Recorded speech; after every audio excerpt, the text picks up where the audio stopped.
Olá, tudo bem? Bem-vindo a mais um Vivat, o seu programa de música erudita. A criação, produção e locução do Vivat são minhas, sou Evandro Oliva. O episódio de hoje traz um compositor pouco conhecido do grande público e da época barroca, o alemão Heinrich Schütz.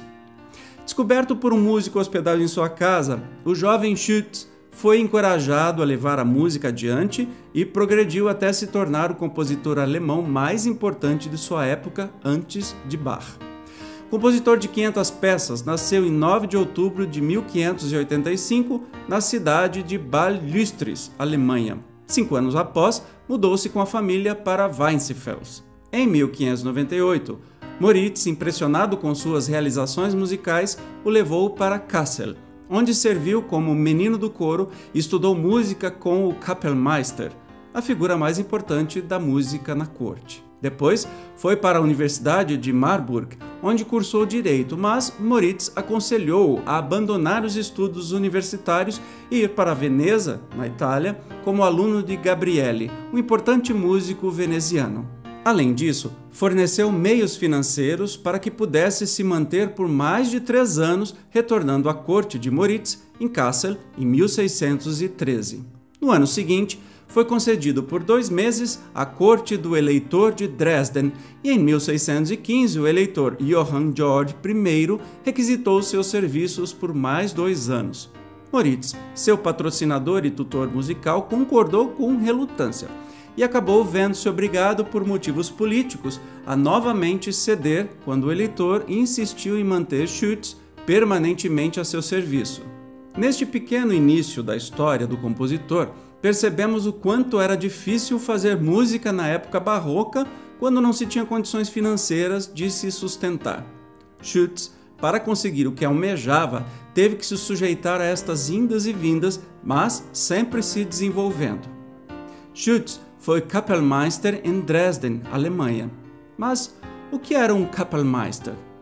Em português, mestre de capela é a função de uma pessoa que, entre outras obrigações, deve ser responsável por compor música.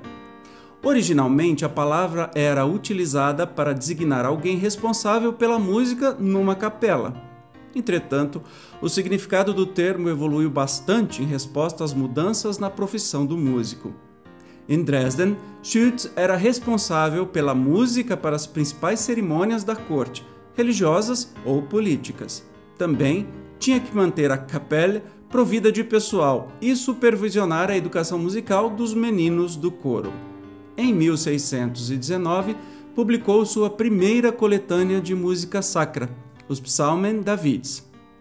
Neste mesmo ano, veio a se casar com Magdalena Wildeck, que morreu 6 anos mais tarde, deixando Schütz com 2 filhas, que as entregou aos cuidados da avó materna, e nunca mais se casou. Se você já estudou os períodos musicais, poderá observar que algumas peças soam mais como renascentistas, enquanto outras mais barrocas.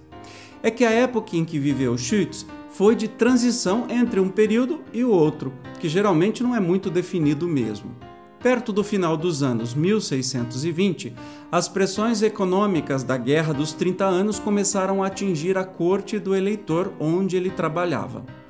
Os salários dos músicos passaram a atrasar e em 1628, Schütz resolveu fazer uma segunda visita a Veneza, onde pôde estudar a evolução da música dramática sob orientação de outro famoso compositor italiano, Monteverdi.